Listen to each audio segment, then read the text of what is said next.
I feel very comfortable when I come to the campus because that's where I come from. That's my story right there. Kind of feel rejuvenated being with you. And while I feel rejuvenated, I also feel very jealous. Jealous to see young people. Because I remind the young people like you that you're the most powerful generation in the entire human history.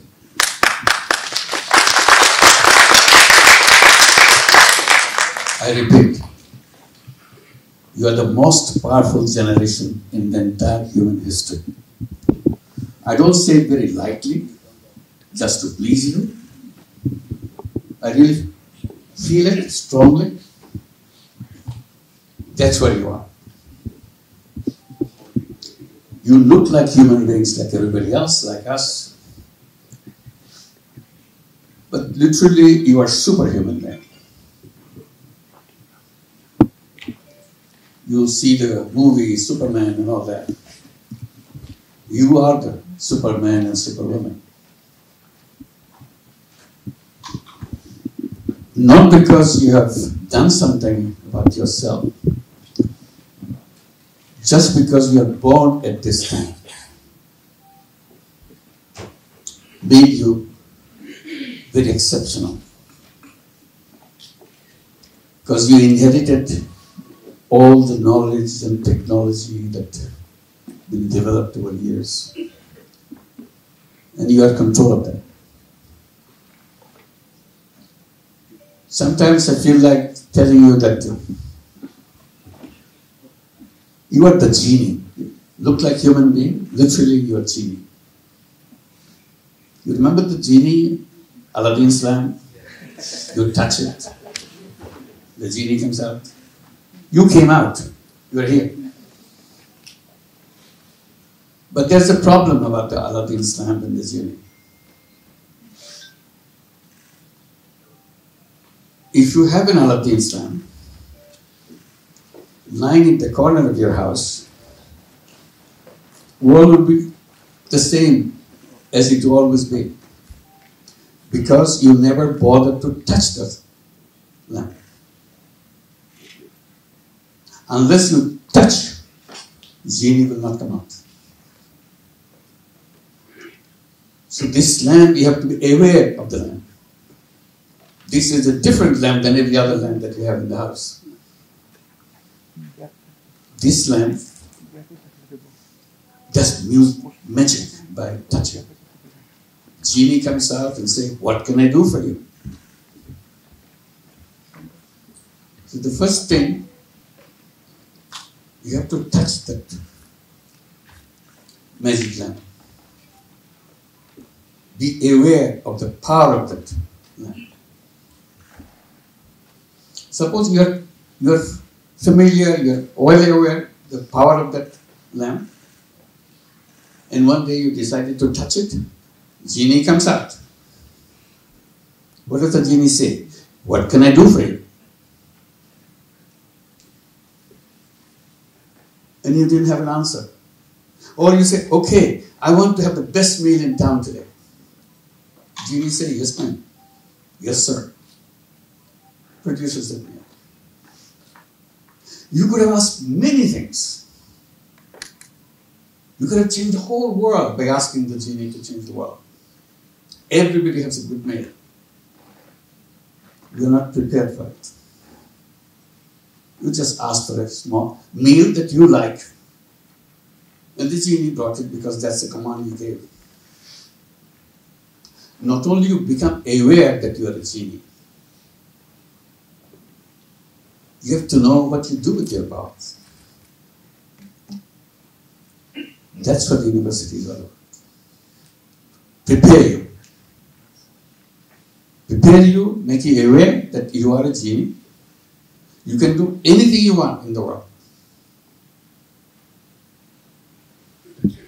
What is it that you want to do with that? Have you ever thought about it? So that's the basic question. We must be ready to ask myself that question because I'm the genie. What am I supposed to do? Not only as the most powerful generation in human history, I can do it much better, much faster than any other generation has ever done. If other generation took years and years to get it done, you do it in a split second. That's the power you got. So that power is there. Question is, what is that you're going to ask? That's where you should be debating, discussing, wondering, what should I ask myself, really, so that it will get done. Because if you don't ask, it will never happen. So this is the direction, this is the way that education is all about. Education is not about 2 + 2, you get the result. That's important, very basically, it's important. But the important thing, what does it lead to? Why am I learning this? To do what? So once I do that, then something fascinating thing happens. So this is one thing I leave it to you, think about it. I put it in the other context. The world is kind of floating in space. That's an answer given to all your textbooks. You know that all these planets, all these stars, billions and billions of them, are all floating in the space and moving.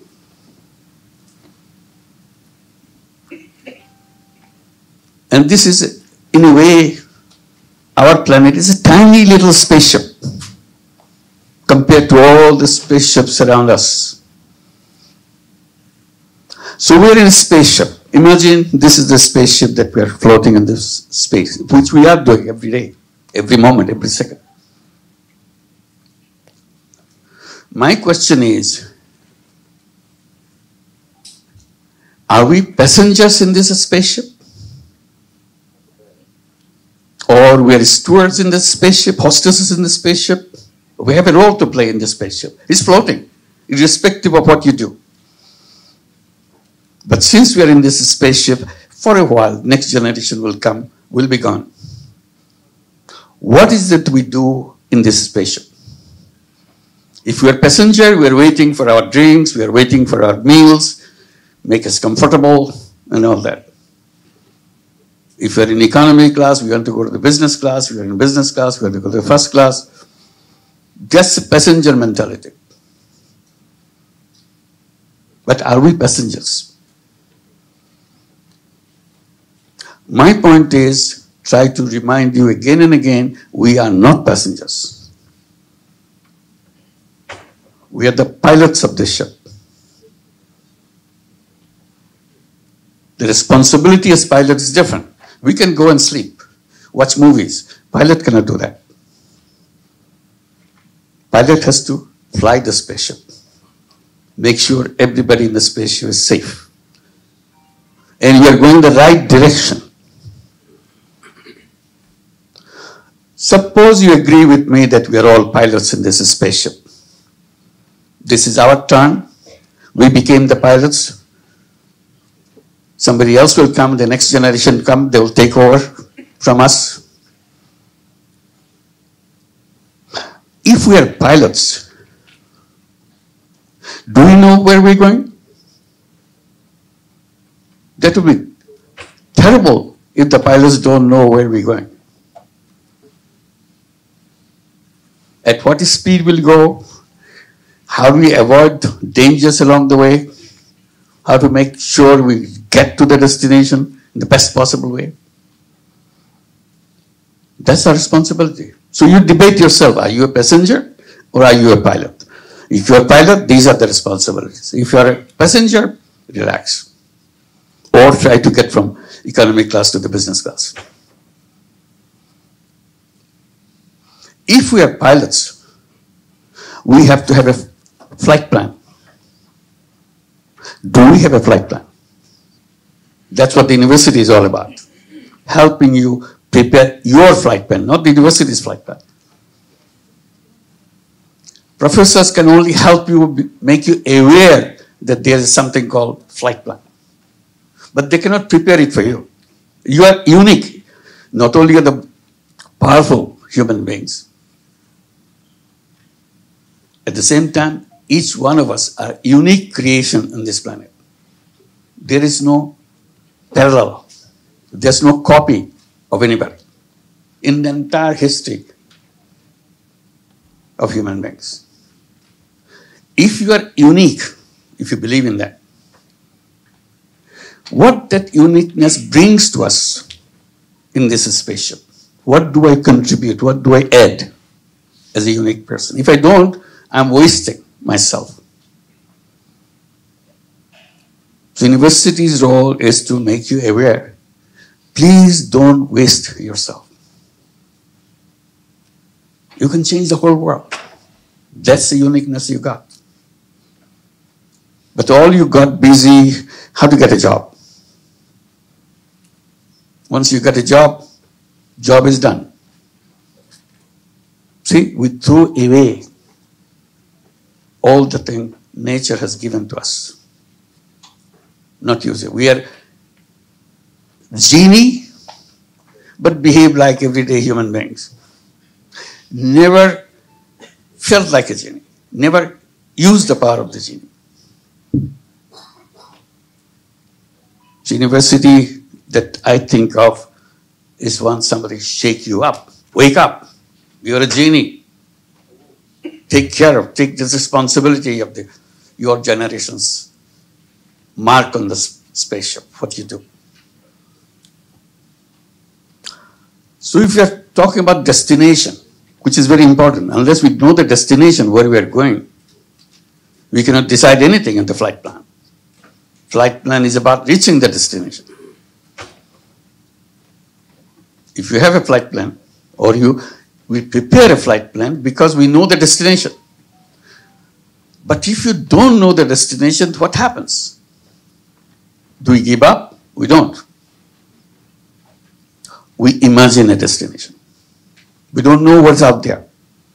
Just because we don't know what's up there, we make conjectures. We imagine. This is the destination I'm going to go. If I first hit is a miss one, it's not the right one, I turn around, keep trying to get to the right destination. But I must have an image of what the right destination is. If I don't have the image of it in my mind, in my dream, I cannot do anything. So again, I bring another word, dream. It's very important. Because it's a dream which takes you a particular direction. You are not sure you are going there, but you have to have a dream. Imagination. So I see imagination is a huge power. People will tell you, be practical, be those. Yes, of course you be practical, but at the same time, be a dreamer. Dream is the key of the human beings. If you imagine, you set your direction in that direction. If you imagine, it will happen. If you don't imagine, it will never happen. That's the power of imagination. We do it all the time. We watch science fiction. Science fiction, in the beginning, science fiction was people are dreaming about going to the moon. That was a big dream of human being. It's always there. Can we get there? People laughed at them. How can you get to the moon? Crazy guy. But the guy was the right one. He was imagining. They tried to reach to the moon in many ways. Really, practically. Failed every time, but never gave up. On that basis, we made science fiction movies, science fiction articles, science fiction books. All fictions. Still, we have not gone to the moon. Just because we imagine, just because we created fiction, we made it happen. Today, we want to go far away from moon. Moon is just a next door neighbor. This is driving us. What is there? What do we do? Are there gold and diamonds waiting there? Nothing. Maybe just empty, barren land or whatever there is. But imagination is, why should it be there unless we get there? Since it's there, we should be there. So imagination. So I'm encouraging you to imagine. Imagination is the core of human being. So don't ignore that. Collectively, individually imagine. Imagine about the societies, imagine about today, imagine about tomorrow, imagine about the neighbors, imagine about whatever you want to imagine. Always remember, if you don't imagine, it will not happen. So that's the power. You can, in imagination, you can do anything you want. There's no limit. So if it doesn't cost you anything, if there's no limit to it, why should you be stingy about imagination? Make your mind go as far as you want. Just because you let your imagination go beyond boundaries doesn't mean that it's useless imagination. No imagination is useless. Imagine the most outlandish imagination that you can have, so that you can make it your direction, moving in that. Follow that path to make it happen. What is our imagination about the world today? Do you have a course on that? Does anybody have a course on that? What is our imagination? So sometimes I get so taken up by this idea of imagination. We hold competitions of imagination, particularly among young people, the campuses. Imagine the world that you want to create. And that imagination would be so many words or so many pages. You put it down as a competition. Wilder the imagination, better mark you get. And someone out of the thousands participants, someone will get the first prize. Why? Because her or his imagination is so wild and so fancy, so attractive, we chose that competitor the first prize. Encouraging imagination. That imagination, now you exercise, you try your imagination yourself. Just imagine. Write fictions. Only thing I remind, science fiction is a very known procedure. You do that. You can write your own science fiction. I'm encouraging writing social fiction. Science fiction is known. You do what we do. Science comes, you develop something and get something done by that. But nobody has social fiction. Social fiction is what kind of world as human beings we would like to have together.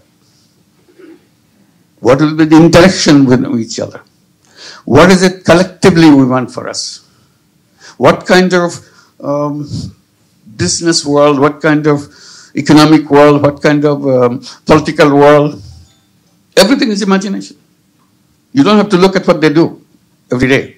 You look what you are thinking in an imaginary world. Because if you imagine, that social system will emerge. Because everybody say, hey, this is a good idea. Let's do it. Let's try it. So I'm emphasizing social fiction. What was the imagination that I was trying to let people know? That's what you've shown the book here, World of Three Zeros. That's an imagination, the fiction. But if it touches you, Oh, that makes sense to me. It will happen. So don't ignore it. If you don't like it, it's okay. If you don't like that world of 3 zeros, you make a world of 100 zeros, your world of no zeros, whatever you want. But imagine it. Don't just say, this is rubbish. Okay, it's rubbish. But create your imagination. What kind of world you want. The reason I wrote about 3 zeros, very simple. First part of it is about the civilization that we have on this world today, that we are part of the civilization. As young people, we'll be rebelling against that civilization. That's a natural thing for young people to do. Reject and rebuild. Or start from completely different context. But if you don't do that, you fail in your generational responsibility. You may be best student in the class, you may be very perfect in your professions, but as a generation, you have not delivered where we want to go as a human race. That's our responsibility. We have to find.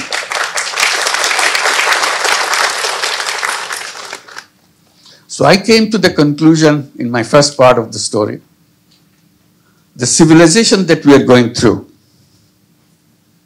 is a self-destructive civilization. We cannot protect ourselves from that civilization. This civilization will kill us completely. We know that, but we ignore it. Okay, today is fine. They are talking about something which probably will never happen. Just ignore, make us comfortable.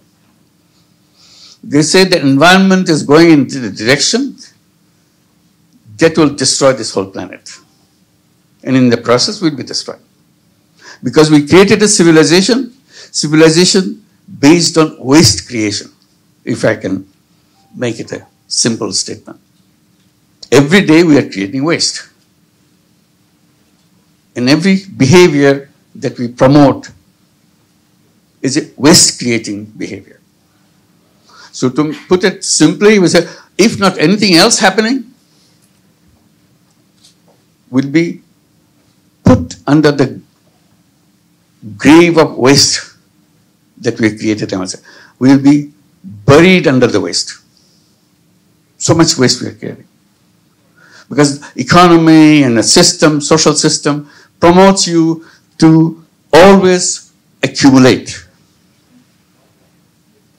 The main point in the economy is buy, buy, buy. You continue to buy. They're always encouraging you to buy.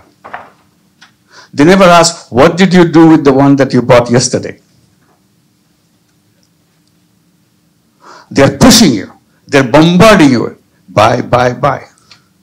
They create occasions so that you don't forget to buy more. We turn occasions as a kind of buying spree. Let it be Christmas, birthday, Eid holiday, or whatever. They jump in. Buy, buy, buy. This is the occasion to buy. They invent Father Days, Mother Days, Uncle Days, Auntie Days. Make you buy. Don't ask what you do with it. When you buy, you say, no, buy a pair. It's cheaper. See? Forcing you to buy more.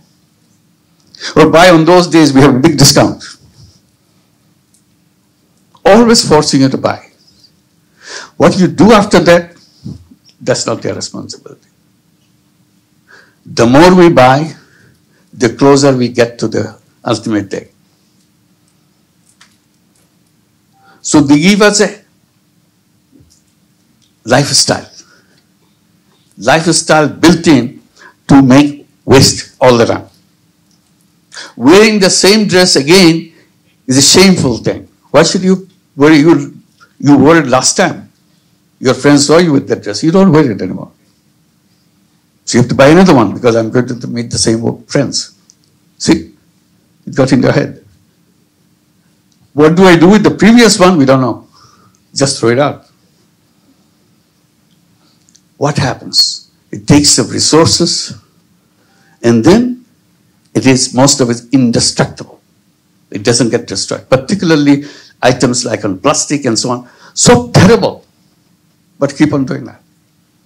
To sum up all I'm saying, we have created civilization which is self-destructive.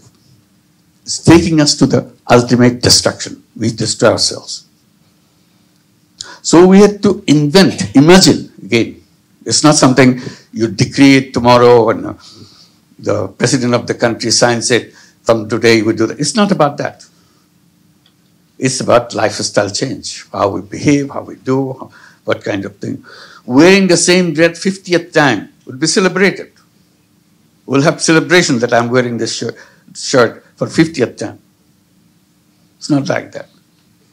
I only use once. That's the thing to be applauded today. What should have been the other way? That I'm wearing it 50th time. This is the shirt my fathers used to wear.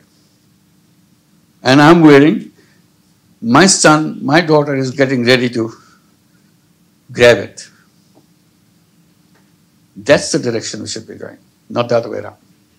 So this is one, again, for you to decide which way you want to go. I'm just simplifying things. This civilization will be a victim of environmental disaster because we are not aware of it. We don't want to do it. We say, okay, nothing is happening. I don't see anything. These are just talks. This is not real. It is real. Just because it comes in a slow motion doesn't mean it doesn't exist. Simply you can just bypass, ignore. But it's coming, for sure. The second one, that the imagination of the world that I'm thinking, world of 3 zeros. What are the zeros for? First zero is zero net carbon emission. I don't want any carbon emission in my life. I don't want any carbon emission in the whole universe. So that we protect ourselves. This is a responsibility. Otherwise, we destroy ourselves. We talk about it, we write about it, but we carry on our life as if this doesn't apply to me. It's for somebody else. The second zero that I talk about, zero wealth concentration. You know all the wealth that we make globally? Every day we are creating new wealth. Have you ever asked, where does this wealth go? I know this has got big, he become a billionaire, he got multi-billionaire, he got millionaires, and we know that. But what does it mean to have become billionaires and billionaires and surplus? Simple thing. Wealth that we create goes only one direction. It doesn't go in all directions. It goes only one direction. It goes to the top.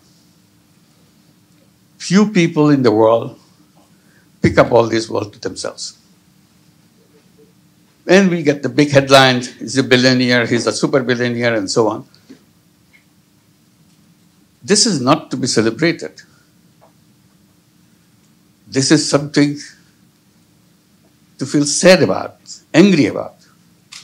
What kind of economy have we built that wealth goes only in one direction? Wealth doesn't have any other direction. It has only one direction. It goes to the top. Because we created all the institutions around us, banks, policies, and all the things that you hear about in your economics book, all built to let the wealth go in one direction. We tried to do it a little bit differently, to make a little space so that wealth can go downwards. Wealth goes to the top, and not only top, it goes to the top men. You don't hear about multi-billionaires women. You hear about men. So that's the direction wealth goes. So what we tried to do in a tiny way in our own campus, trying to have little wealth go in the direction of the bottom people. That became known as microcredit and all that. But that's a minuscule, little segment, little piece of the huge mountain of wealth, which they will never see. Why? Because system doesn't allow that. System push the wealth only on the top. You're going to stop that. Because the system is built, and we study, we go back and make it stronger because we are graduate from this university, you know everything. So you make sure it works in a more concrete way, strong way. It continues to do the same thing over and over again. The second zero is in a new civilization that we are trying to create. It should be zero net carbon, zero wealth concentration. Wealth will not go in that system that we developed or we imagine. That's the imagination part comes, where wealth starts coming down to the people. Reverse the whole gear. See, you reverse in a car, you have a gear, it's going to the front. Now you reverse the gear, it goes to the bottom, back, comes to the people. Today, if you go to the entire world, if I'm generous, I can say 10% of the people in the world, 10%, owns 90% of the wealth of the world. 10% owning 90%. And that's not a just system. Tomorrow, it will be 9% owning 95%. That's the direction. And soon, very soon, maybe your generation may be close to your generation, 99% of the wealth will be owned by 1% of people. That's the direction. You can't change it. So we want to put in a reverse gear. Say no wealth concentration. We want to build a civilization system. University is the place where design systems. So this is your responsibility, the super powerful generation that you are. And if you pay your attention, it will be done. It's not difficult then. Simply we don't pay attention to it. That's my grudge. That's the point I'm trying to bring it to you as young people. So reverse that gear, so that everything will work in a reverse way, so the wealth will not go upwards at all. It will always come downwards. So the wealth is shared by everybody equally. By the system, not government order, by not some theory, not by some, because it's automatic, it will do that in a way, it happens. And if you put into your mind into it, you are the genie, you'll create that. You don't have to wait for somebody in another university, big name university somewhere else. You don't have to. You are as good as anybody else anywhere in any university in the world. All you have to do, put your mind into it. It will happen. So zero net carbon emission, zero wealth concentration. This is a definition or a design or a kind of dream of a new civilization. Third zero that I'm talking about, zero unemployment. That comes in a very interesting way. I'm saying any employment is a wrong concept. Everybody will be very up in arms. What? Employment is the wrong concept? I said human beings are not born to work for somebody else. That's my position. Human beings are independent beings. That's what the Creator has created us. We are packed with all the knowledge, all the capabilities in the world to take care of ourselves and take care of everybody else in the world.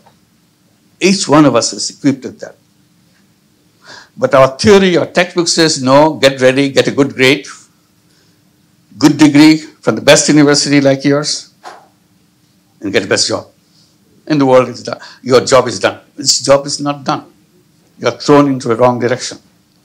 What you have done in the process, you have surrendered all your capability to change the world, change the thing. You don't think about it anymore because you got a job. You're trying to get the next promotion. That's all you're busy with. Please your boss. Get the next promotion. So you're in that trap. Promotion trap. Little achievement trap. You are a big human being who can change the whole world. You're stuck with a little thing in your house. That's it.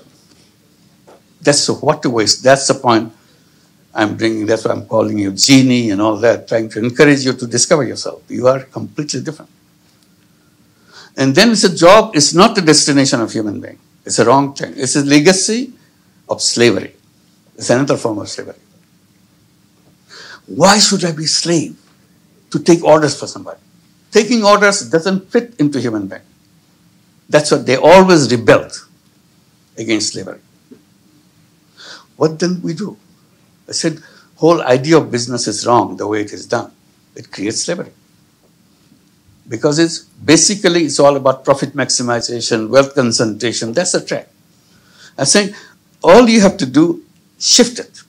Just one simple shift, everything can change. Instead of doing business to make money for myself, making myself richer and richer, I have said that there's another path. It's a choice for you, anybody. I can do business to make myself rich. I can do business to solve all the problems of the world. But we don't touch that. It's not even discussed in our textbook. We call it social business, another kind of business. Business to solve problem rather than make money for yourself. People get, oh my God, it's not possible. How can you do that? I said, it can be done. They said, no, making money brings so much happiness. I make so much money. Creating social business, I don't get that happiness. I said, yes, that's true. Making money in the conventional business, making money may be happiness. Making other people happy, making the whole world happy is a super happiness. So you have to judge which happiness you're looking for. Petty happiness to make wealth, be rich, or a huge, huge happiness. My one idea has changed the world. Everyone has more than one idea to change the world. But you never take that path because it has no market value. Because the market, quote unquote, is created for profit. So we create a new concept. What is the purpose of my life? How do I feel that I have done my duty? I feel complete, that I have a responsibility I have taken care of. That's a system. So these are the 3 zeros that we have talked about, creating a world of 3 zeros. Last point I'll make on that and conclude. Fine with 3 zeros. Like it, not like it, it's up to you. But think about it. You don't have to take anything that I say. All I'm doing, you have the power to change the world. Use it your way. But don't waste it away. Life is very short. You're already crossed the border of youth. Then gradually you'll be moving into careers and so on and so forth. And trapped into many other things. But this is the time, fertile ground, to change the world. Come up with an idea, not by sword, change the world. Ideas will change. You created the idea and make the change. So this is where, on the 3 zeros, young people love it. When I talk about it, they want to know more about it. In the process, I came up with an idea that since they are interested to do that, I said, why don't you create 3-0 club? Simple idea. Get 5 young people together, young people meaning 12 years to 35 years. Boys, girls, whichever you want. Get yourself 5 people, 5 of your friends together, create a 3-0 club. What do you do in the 3-0 club? Each member of the club promises to himself or herself, I will not in my work, in my daily work, contribute anything in carbon emission. If I'm doing the creating carbon emission now, 7 days a week, in everything I do, there's lots of carbon emissions involved. I will make sure to begin with, I'll reduce it to 6 days a week. 1 day will be carbon free for me. I'll not do anything which creates carbon emission. If I'm successful, I'll do it for 5 days a week. 2 days carbon free. If I'm successful, 3 days a week, 2 days a week, 1 day a week, and no carbon emission for me. So I'm carbon free all of the time. This is the commitment I make. And it may take time, I can do it faster. It's up to me. It's my decision. I'll not do anything which contributes to wealth concentration.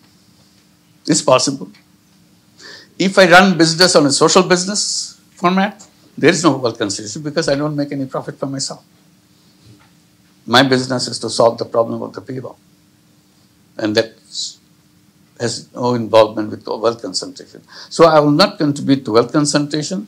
I will not contribute to employment because I'll be an entrepreneur. All human beings are entrepreneurs, not job seekers. That's a kind of flip side. So once I become free from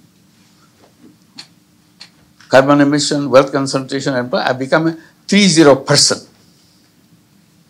Entire 8 billion people are doing otherwise, but I make myself 3-0 person. I don't contribute to that. I am free from that contribution. I'm not the cause of any of these problems. And if 5 of them do that, so 5 of the young people together decided we are free, we are all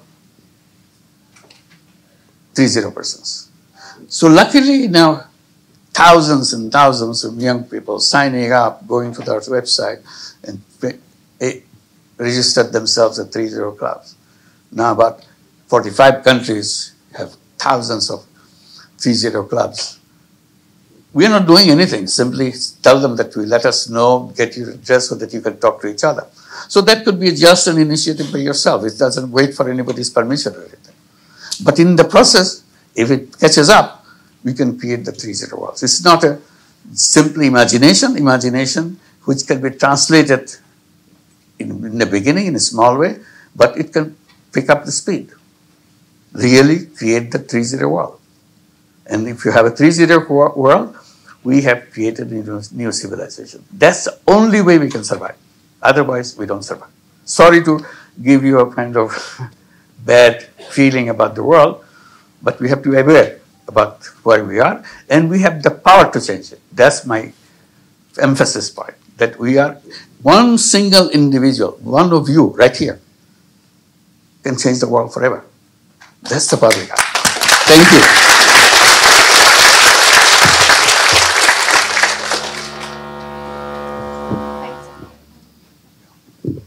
Thank you so much, Professor Yunus. I think we could all agree that we can sit here for hours and listen to you speak about all these topics because of the vast experience that you've had over the years. So I'll start with one question and then we can take the questions from the audience. I think we've talked about the bigger picture, so I think maybe we need to narrow it down a little bit. So I was wondering, it's been 5 decades since the microcredit initiative. It's had a lot of impact in many countries like the US and Bangladesh and other places. But focusing on the first zero of zero poverty, how do we go there from increasing inequality and increasing poverty in the world? And what can microcredit do specifically if the structural causes of poverty, like you said, rampant consumerism, people feeling like they have to consume more and more wealth concentration remain untouched? Just one point to emphasize. I draw the attention. Poverty is not created by the poor people. Who created it? System that we developed in the world creates it every day. And we are teaching you how to do it. Strengthen that system. That's the problem. We are not creating the counter system, how to not to create poverty. There are business schools everywhere. And I'm invited to speak in the business schools. I said, I'm here just to tell you that you are doing wrong things. You are creating the businesses to make people poor. You think you are rich? You are rich, but people are poor. They say, what do we do? I said, why don't you? I'm not stopping you because people need it. They register you, they pay you, you teach them. All I'm saying, you are teaching every student how to make more money for their company. They will be working with those companies. And your job is to make sure they get lots of money and very successful and get growth with your success. That's your business. I think it's wrong, but I cannot stop. All I'm saying, why don't you create another department or another faculty in your business school? The faculty of social business. Tell young people how to create a business to solve any problem. Environment problem, health problem, any other professional problem, any problem in the world, poverty problem. So that department teaches you to create business to solve problems. One is a faculty which create business to make money for yourself. This is the business to bring solution to the problems. So just do that. Many universities now not quite faculty, but creating centers of social business and so on. So offer courses. That's a small beginning, but I'm happy that at least people are listening. Many business schools, starting with HSC in Paris, they are the first one to do that. And it's being now done in many, many business schools. And many universities are doing that, creating social business centers to discuss this, whether it makes sense. It's up to you to decide. Just because somebody said it doesn't mean that it's all truth, nothing but the truth. You debate, discuss, what is the alternative? I go back to my spaceship thing. We have to find a flight path. We have to design a flight path. And these are the elements of that flight path that you have, as a pilot, you have to decide which path you take. Because you are the pilot. There's nobody else around. So we have to do that. So this is where we'd say things are. But microcredit is a kind of a defiance. They're defining microcredit is like this. I said, no. Sorry, they were defining banking is like this. I said, it's a wrong banking. That's making rich people richer. That's the banking you go. Do that. So we reverse that. We create a banking which helps poor people come out of poverty and become entrepreneurs by themselves. Every recipient of microcredit, which may be a loan for $10, $20, $100, $200, that's about the loan size. But each one of them is entrepreneur. You know, in our textbook, in our discussion, we say, not everybody is entrepreneur. Entrepreneur is a very special kind of people. 1 in million, 1 in 1,000. They are very special people. I said, that's not true. I'm saying every human being is entrepreneur. They don't believe it. I said, if you don't believe it, just look at Grameen Bank in Bangladesh. Over 10 million women, illiterate women, taking money, billions of dollars worth of money, paying back every penny, starting business, running it very successfully. Not only they run business, not only take money, they own the bank. They own the largest bank in terms of client. The largest bank in the country is owned by poor women. This is their bank. And they do serve themselves. So it's possible. Simply, you bring any criteria to say it is less than a conventional bank in terms of success, in terms of this. It's more successful than any bank in the country, any bank anywhere in the world. So that's why it is spread. So this is the thing that you have to come up with counter ideas. If it is wrong to go in that direction, you reverse it. Probably will have a right direction. That's all we did. Thank you.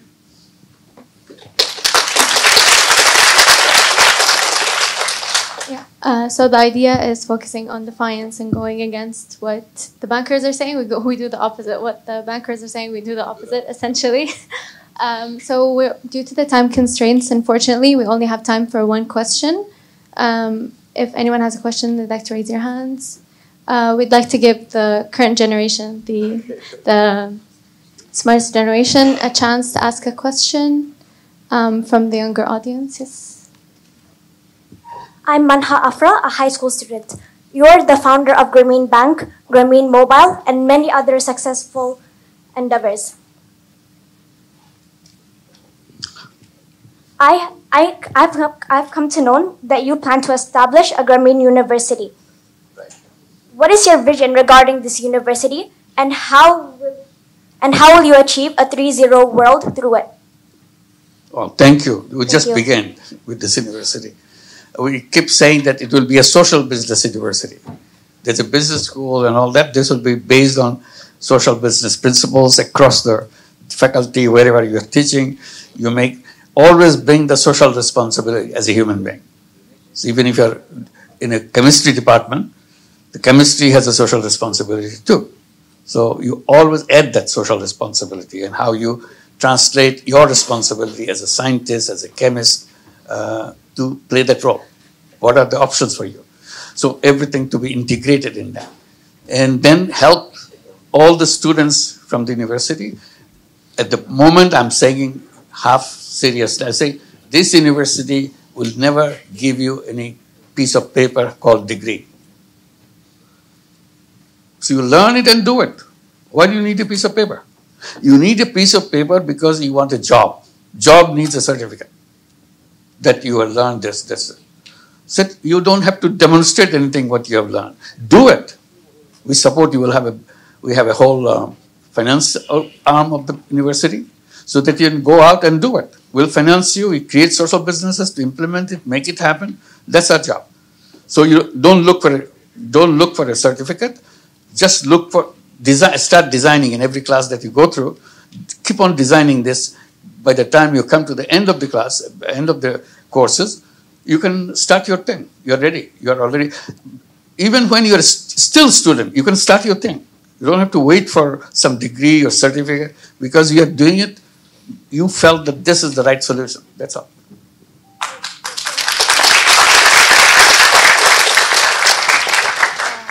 So we will close the session here for today. Hopefully, we'll be able to have you on. Sorry, we have no time. We have no time.